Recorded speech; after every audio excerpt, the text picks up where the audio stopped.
சீரியல்களின் full எபிசோடுகளை Sun டிவியில் ஒளிபரப்பான உடனே எக்ஸ்க்ளூசிவாக சன் நெக்ஸ்டில் மட்டும் ஃப்ரீயா பாருங்கள். திருட வரல. பவி, நீ என்ன சொல்ற? இந்த பொருள் எல்லாம் எடுத்திருக்கானா? இவன் திருட தானே வந்திருப்பான். இல்ல சீதம்மா, நம்மள டைவர்ட் பண்றதுக்கு இவன் போட்ட பிளான் இது. டேய் சொல்றா, யார் நீ? யார் உன்னை அனுப்புனது? அம்மா, என்ன விட்டுருங்கம்மா. இதை எடுக்கிறதுக்கு என்ன யாருமா அனுப்ப போறா? டேய் நடிக்காத, எனக்கு தெரியும். உன்னை ராஜசேகர் தானே அனுப்புனாரு. நிறுத்து பவித்ரா.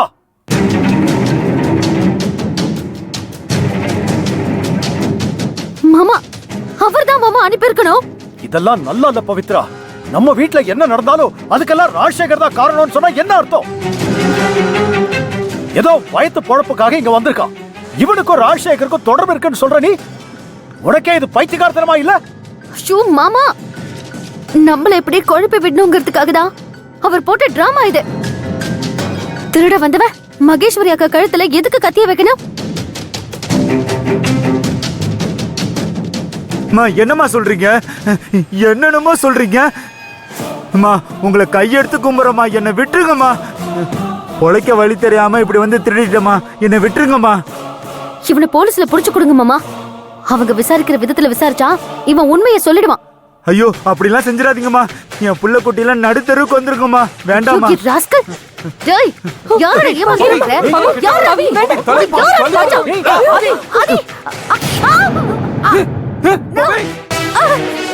டேய், விட மாட்டேடா. ரத்தம் வருது. ராணி, பரவாயில்ல, நான் பாத்துக்கிறேன். நீ முதல்ல அவனை புடி. அவன் போறேன். அவனை போலீஸ்ல ஒப்படைக்கணும். போ. ஐயோ, எவ்வளவு ரத்தம் வருது. ஒண்ணும் இல்ல சீதம்மா, ஒண்ணும் இல்ல. டேய்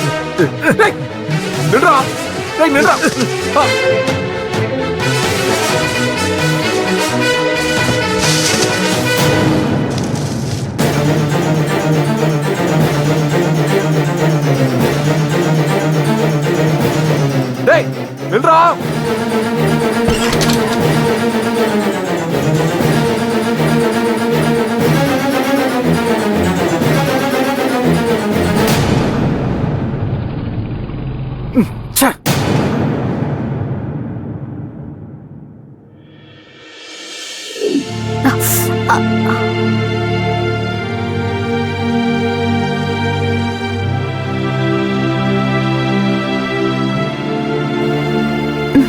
ரொம்ப வலிக்குதாமா? அதெல்லாம் ஒண்ணும் இல்லக்கா, லைட்டா தான். என்னது லைட்டாவா? எவ்வளோ ஆழமா காயம்பட்டிருக்கு. நல்ல வேளை ஆதி உடனடியாக எனக்கு ஃபோன் பண்ணா சீக்கிரமா நான் வந்தேன். இல்லைன்னா எவ்வளவு பிளட் லாஸ் ஆயிருக்கும். இதனால தான்மா நான் அப்பவே உங்ககிட்ட கெஸ்ட் ஹவுஸ்லயே போயிருக்கிறேன்னு சொன்னேன்.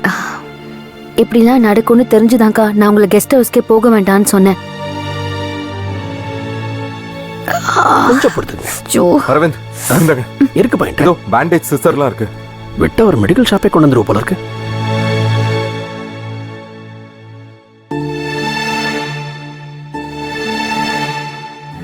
அப்படி என்ன உனக்கு அவ்வளவு ஆவேசம்? நான் தான் விசாரிச்சுக்கிட்டு இருக்கேன்ல, நீ பாட்டுக்கு அப்படியே எகிரிட்டு வர. ஆமா, பெருசா விசாரிச்சேன். கையில அவ்வளவு பெருசா வாங்கினதுக்கு அப்புறமும் நீ செஞ்சதான் உனக்கு சரின்னு படுதுல்ல?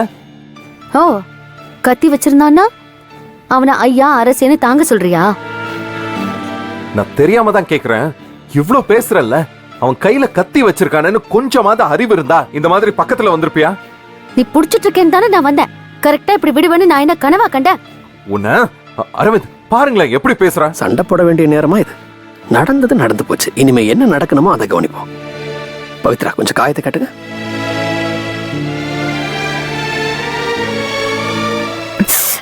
கையில வச்சிருந்த கத்திய கழுத்துல வச்சிருந்தா என்ன ஆயிருக்கும்? இப்ப கூட நினைச்சாலும் கை கால்லாம் நடுங்குது தெரியுமா? என்ன ஆயிருக்கும்? இப்படி உட்கார்ந்து உங்ககிட்ட வாக்குவாதம் பண்ணிக்கிட்டு இருக்க மாட்டேன். நிம்மதியா போய் சேர்ந்திருப்பேன்.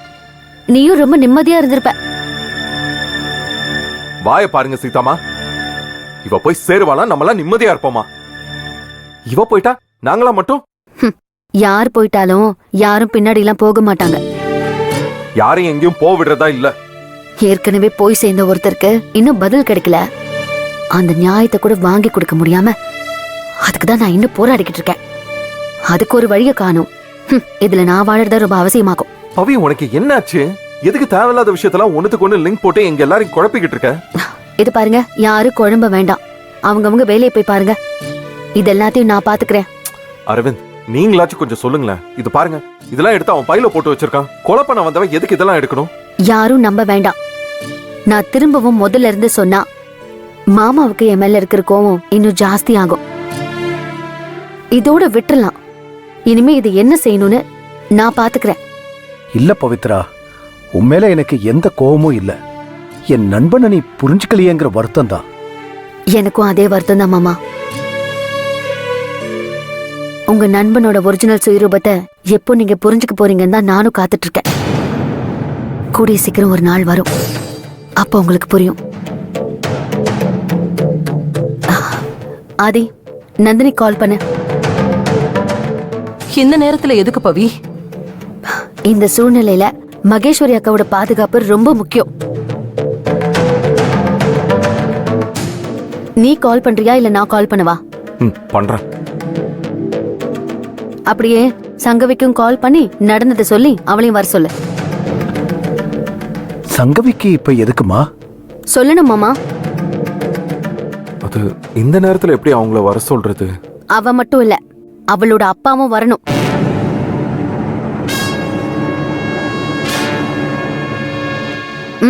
கால் பண்ண.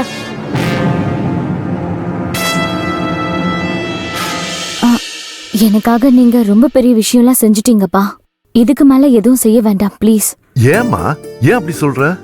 நீங்க செஞ்ச விஷயங்கள்லாம் ஒண்ணு ஒண்ணா இப்பதான்ப்பா தெரிய வருது. அததான் சொல்றேன். இது வரைக்கும் நீங்க செஞ்சதே போதும்.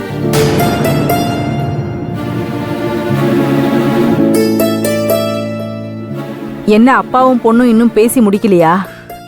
கல்யாணம் முடிஞ்சு புருஷன் வீட்டுக்கு போயிடுவேன்லப்பா. அதான் உங்ககிட்ட பேசணும்னு தோணுச்சுன்னு சொல்றா ராதா. ஆமாமா, பேசுங்க பேசுங்க.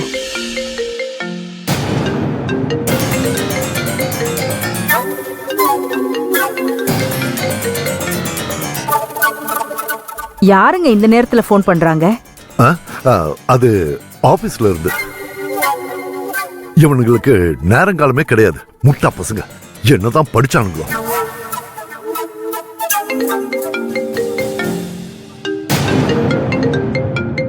பேசுங்கப்பா. பேசுனா இதையே வழக்கமா வச்சுக்குவானுங்க. அப்புறம் விடிய விடிய போன் பண்ணுவானுங்கம்மா. இது ஒன்றும் அப்படி அவசரமான கால் இல்லம்மா.